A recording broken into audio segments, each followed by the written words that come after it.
Hello friends, I'm Shantanu, your coach, and today we are going to cover Maternity Benefit Act 1960. Now first let's see the basic introduction of this act. The name of this act, as you can see, the Maternity Benefit Act 1961. And this act is applicable to whole of India including Jammu and Kashmir. केवल जम्मू कश्मीर में ये थोड़ा late से applicable हुआ है. 1970 से ये जम्मू कश्मीर पे भी ये एक्ट एप्लीकेबल है. Now there are total 30 sections in this act. There are some rules also. The name of the rules are Maternity Benefit Mines and Circus Rules 1963. ये रूल इफेक्टिव है 1st November 1963 से. Further, you have to remember that this act is enacted on the basis of article number 39E and F of the Constitution. तो article number 39E और F में government की ये duty बताई है कि गवर्नमेंट शुड टेक केयर और should ensure the health and the strength of the workers, both men and women.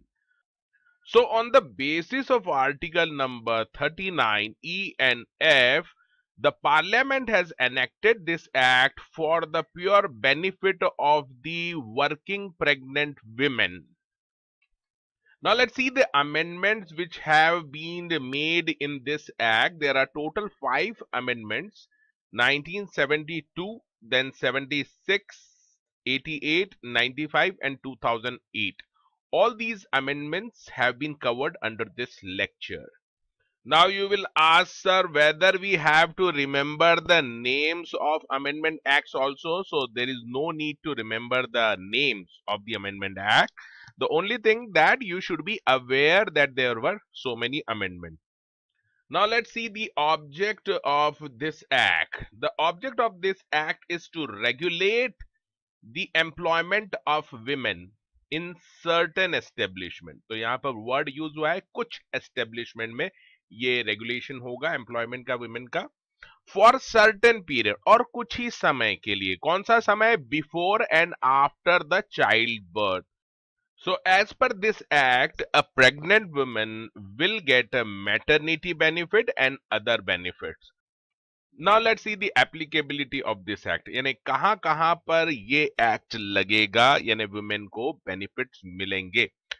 The Maternity Benefit Act is applicable to mines, factories, circus industry, plantation and etc. साथ ही साथ to shop and establishment employing 10 or more person. तो अगर कोई shop है या establishment है, shop and establishment act के अंदर जो आती है, जहां पर 10 या उससे ज्यादा पर्सन काम कर रहे हैं, तो इस एस्टेब्लिशमेंट या शॉप पर भी ये एक्ट लग जाएगा. इसके साथ ही यहां पर ये प्रोविजन दे रखा है कि इफ स्टेट गवर्नमेंट अगर चाहे, with the approval of central government, can extend the applicability of this act to other establishment as well after giving minimum 2 months notice. Now let's see some important definitions which are covered under this act. सबसे पहली definition है child की.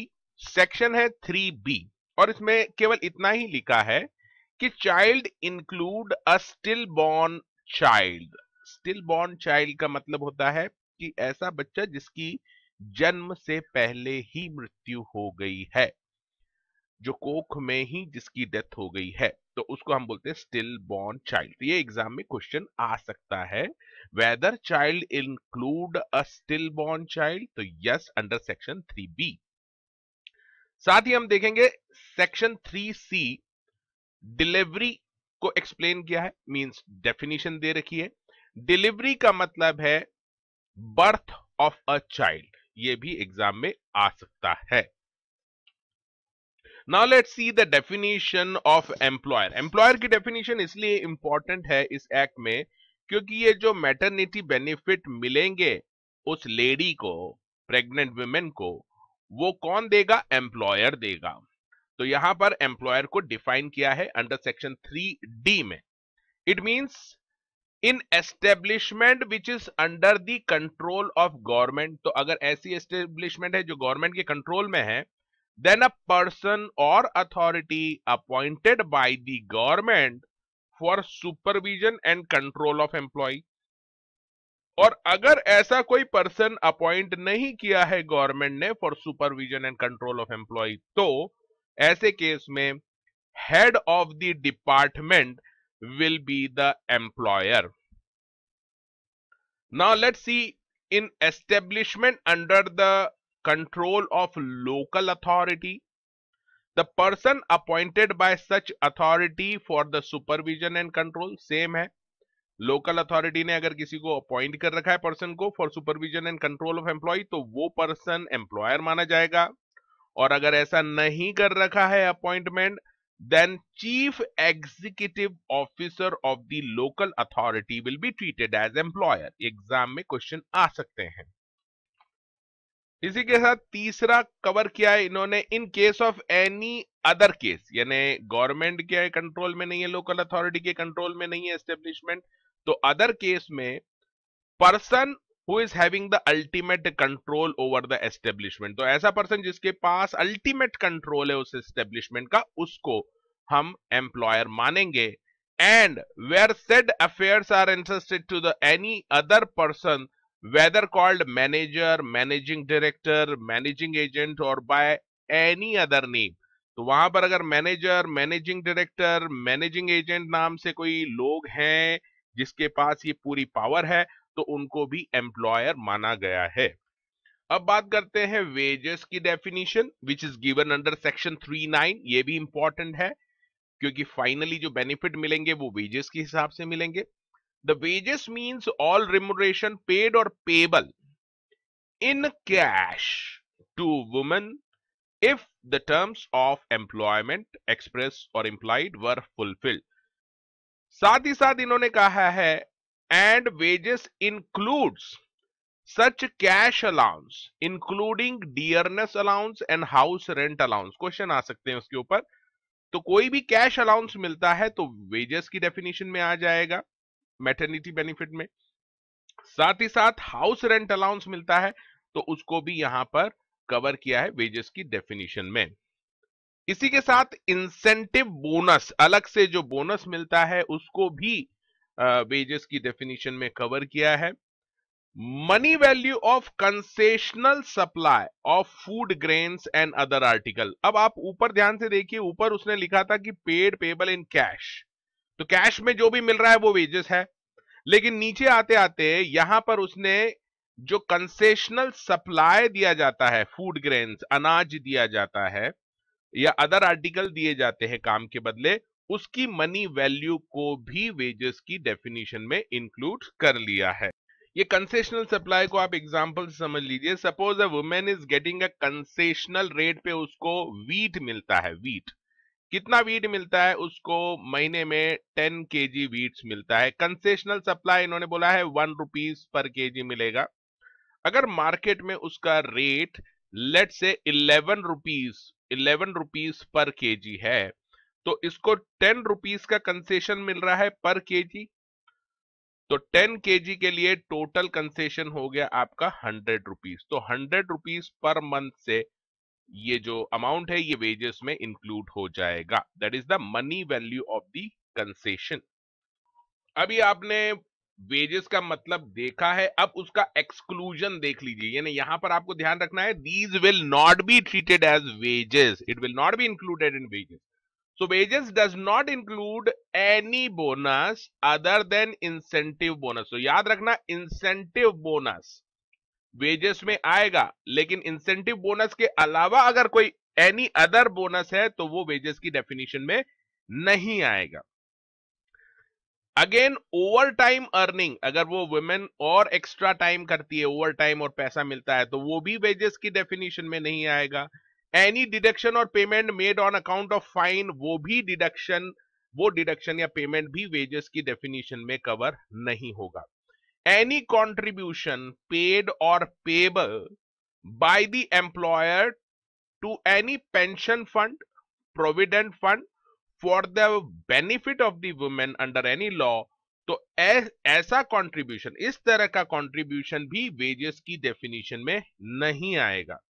Any gratuity payable on termination of service will also not be included in the wages. तो wages के ऊपर question आने के chances बहुत ज्यादा है। क्या वेजेस में आता है और क्या नहीं आता है, ये आपको अच्छे से याद रखना है। Now come to the section 4, most important section. ये कहता है नो एम्प्लॉयर शेल नोइंगली, सबसे पहले तो ये वर्ड याद रखना है, knowingly employ a woman in any establishment during 6 weeks, ये ध्यान रखना है आपको, 6 weeks immediately following the day of her delivery, miscarriage or medical termination of pregnancy। तो सपोज एक्सपेक्टेड जो डेट थी डिलीवरी की वो आ गई है, लेट्स से डिलीवरी इस दिन हो गई है, और ये जो दिन था डिलीवरी का, यहां से 6 हफ्ते तक टोटल रेस्ट विमेन को मिलेगा।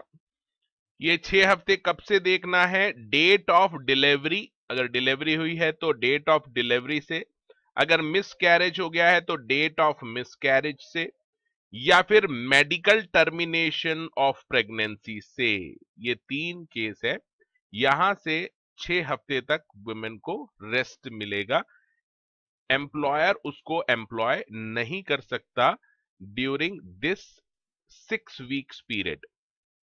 अब खास बात यहां पे ध्यान देने वाली है कि दोनों को बोला गया है एक्ट में।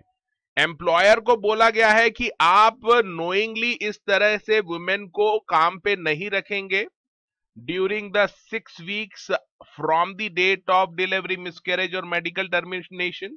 और साथ ही उस वुमेन को भी बोला गया है, वुमेन को भी बोला है कि वो भी काम नहीं करेंगी during the 6 weeks from the date of delivery, miscarriage or medical termination of pregnancy। Hello friends, now we will see the request by the pregnant women। इसमें ये बताया गया है कि अगर women अगर रिक्वेस्ट कर रही है कि उसे कुछ हेवी वर्क नहीं दिया जाए, तो ऐसे केस में employer will not give the heavy work to such women. कब, what is the period when he will not give the work, such heavy work?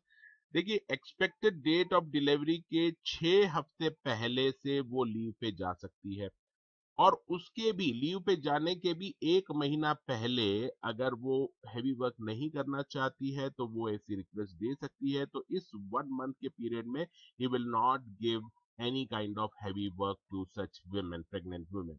और अगर वो लीव पे नहीं जाती है, सपोज कंटिन्यू करती है काम 6 वीक्स की, ऑल्दो लीव्स मिली है लेकिन फिर भी नहीं जाती है, तो जब तक वो आ रही है काम पे, यहां तक का पीरियड उसको हैवी वर्क एम्प्लॉयर नहीं देगा।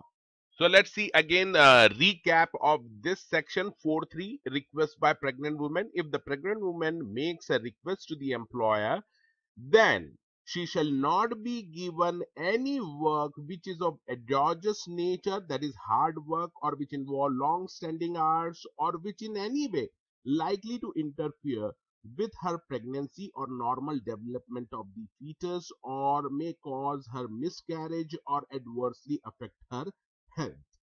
Now let's talk about the maternity benefit. How much maternity benefit a pregnant woman will get? So section 5 says that every woman shall be entitled to, उसका अधिकार है, and every employer is liable to, उसकी liability है कि employer will pay the maternity benefit to the pregnant woman at the rate of average daily wages for the period of her absence on account of maternity। That is to say, अगर उसका जो delivery का period है suppose ये है, तो ये delivery के पहले मैटरनिटी लीव ले सकती है और डिलीवरी के बाद भी उसको मैटरनिटी लीव मिलेगी।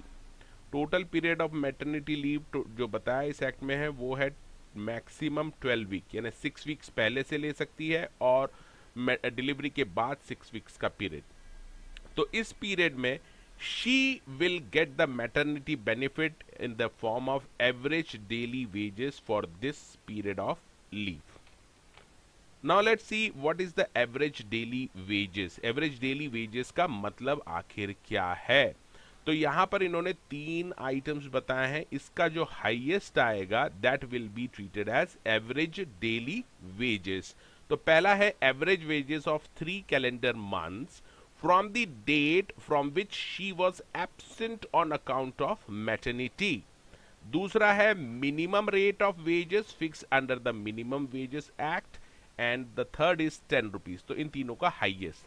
तो पहला अगर आप अच्छे से देखें तो मान लीजिए कि उसका एक्सपेक्टेड डेट ऑफ डिलीवरी ये है and she is absent from this date. तो इसके जो 3 महीने का एवरेज वेजेस है, एवरेज वेजेस वो पहले लेना है। तो मान लीजिए एवरेज वेजेस इसका आ रहा है 300 रुपीज पर डे। दूसरा लेना है आपको minimum rate of wages fix under any minimum wages act. So suppose minimum wages act में जो रेट फिक्स है वो है उसका 100 rupees per day, and the third is 10 rupees. तो whichever is highest will be treated as average daily wages. तो यहाँ पर हाइएस्ट 300 है, so it will be taken as average daily wages, and the women will get 300 rupees per day during the maternity leave. Now let's see the condition to claim the maternity benefit. This section also talks about the condition to claim the maternity benefit. So women will get the maternity benefit only if she has actually worked in the establishment of that employer where she is working and who is liable to pay the maternity benefit for a period of not less than 80 days in the last 12 months immediately preceding the date of her expected delivery.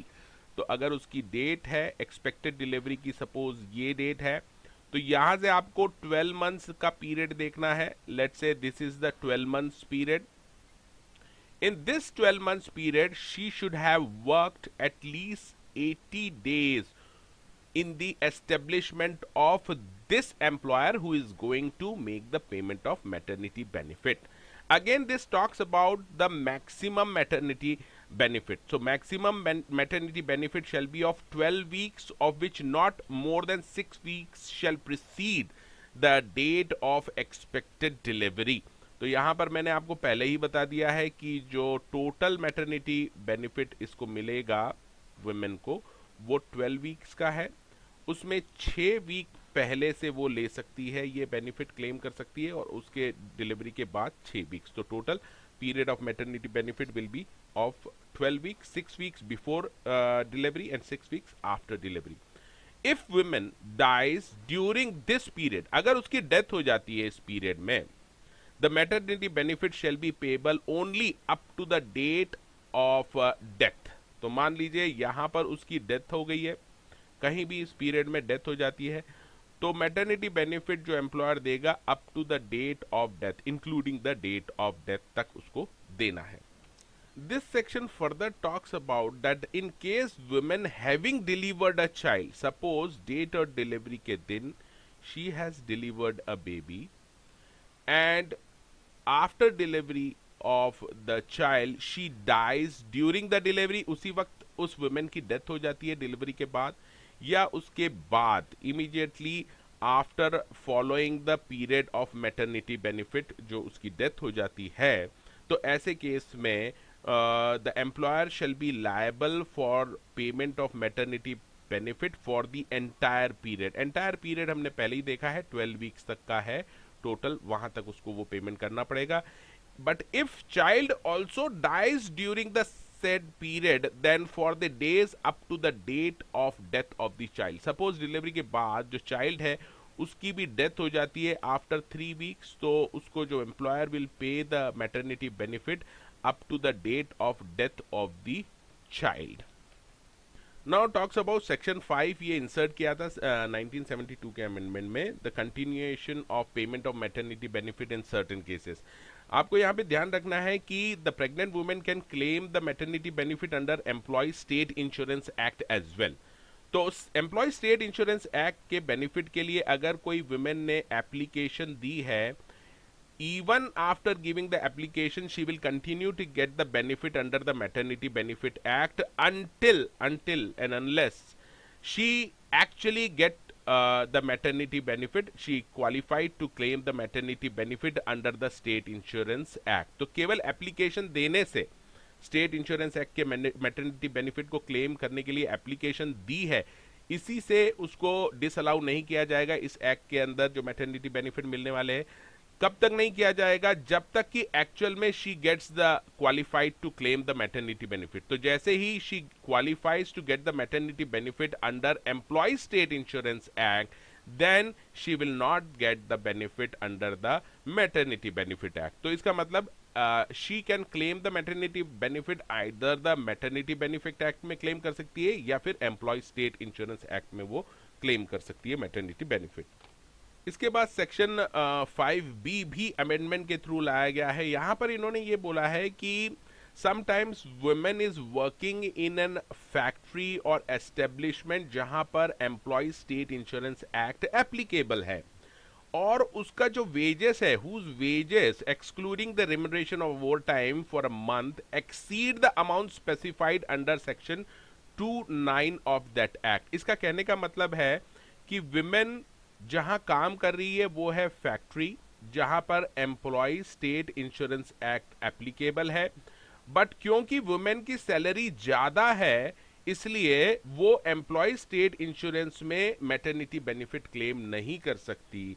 तो ऐसे case में she will continue to get the maternity benefit under maternity benefit act provided she fulfil the requirement condition to claim the maternity benefit, that is 80 days का जो उसने actual work किया हो preceding 12 months में, then she will be eligible to claim the maternity benefit under this act. Now section 6 talks about the notice to be given to the employer by the woman for claiming the maternity benefit. This section says that a woman may give the notice to employer to claim the maternity benefit, and the notice should clearly state the date from which she will be absent from the work. लेकिन जो days है वो आपको पता है, maximum जो period है 6 हफ्ते पहले से she can take the leave from the expected date of delivery. A women may give such notice as soon as possible, जितना जल्दी हो सके वो दे सकती है। Even after the delivery also she can give such notice. On the receipt of notice, employer shall permit such woman to remain absent herself for the period she deserve to claim the maternity benefit.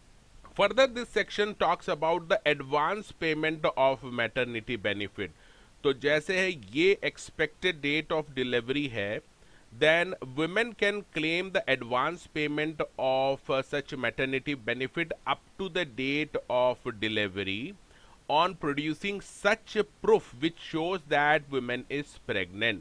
तो आपको पता है 6 weeks तक पहले से, delivery के पहले से वो छुट्टी पे जा सकती है। तो ये पीरियड का जो बेनिफिट है maternity benefit she can get in advance में वो ले सकती है। एंड फॉर सब्सिक्वेंट पीरियड यानी डिलीवरी के बाद का जो बेनिफिट है वो उसको मिलेगा with in 48 hours of production of such proof that she has actually delivered a child.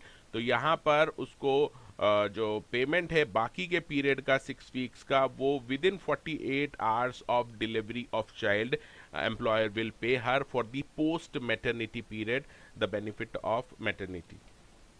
It means pre maternity benefit का जो amount है she can claim in advance, and जो post maternity benefit का amount है she can claim within 48 hours of the delivery, within 48 hours of the delivery.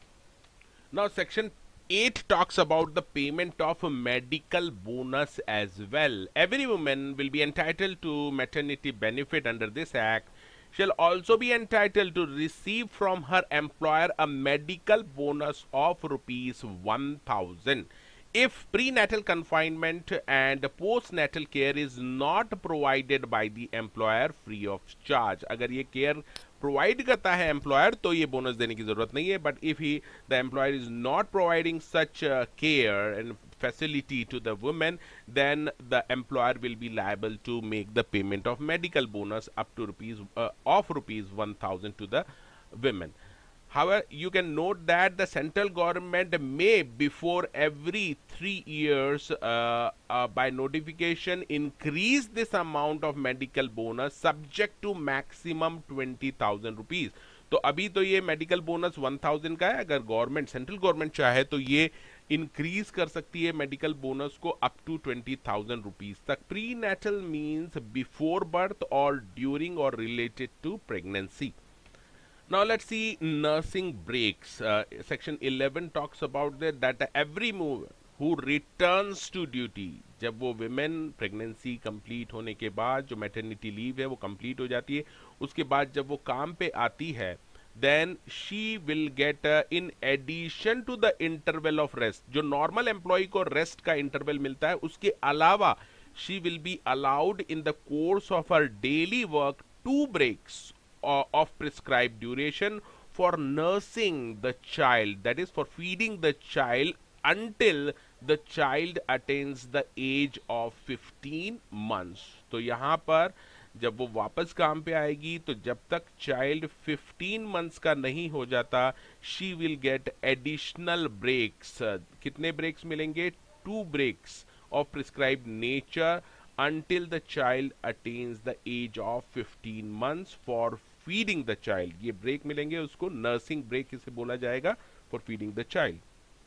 Now let's see section 12, which talks about dismissal during the absence of women due to pregnancy.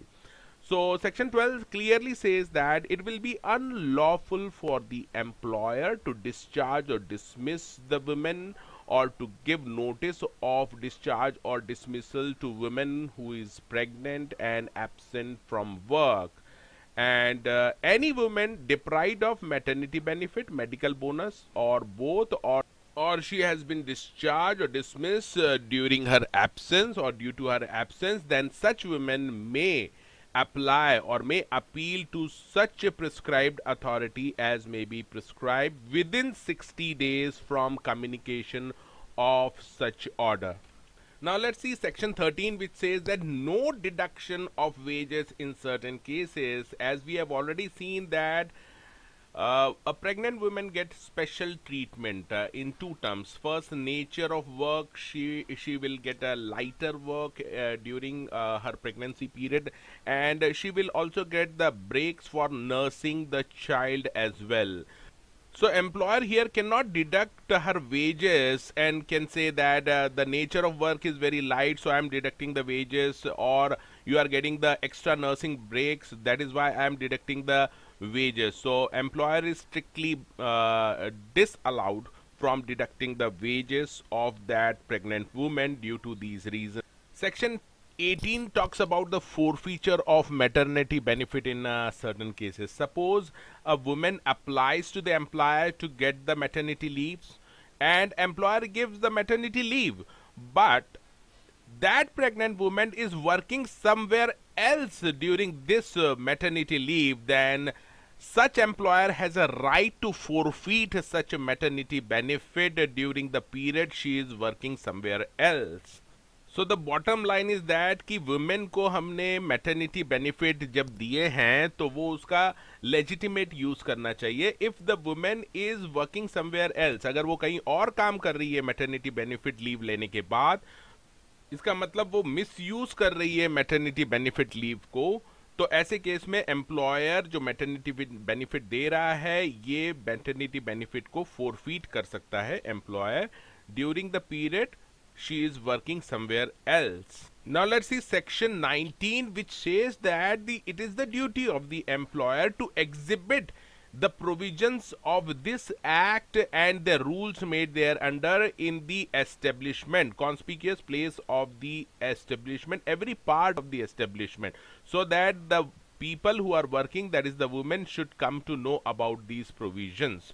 The exhibition should be in the language or language of the locality where the establishment is situated. For example, if the establishment is working in the Maharashtra, then the language of this notice or exhibition should be in Marathi, like that.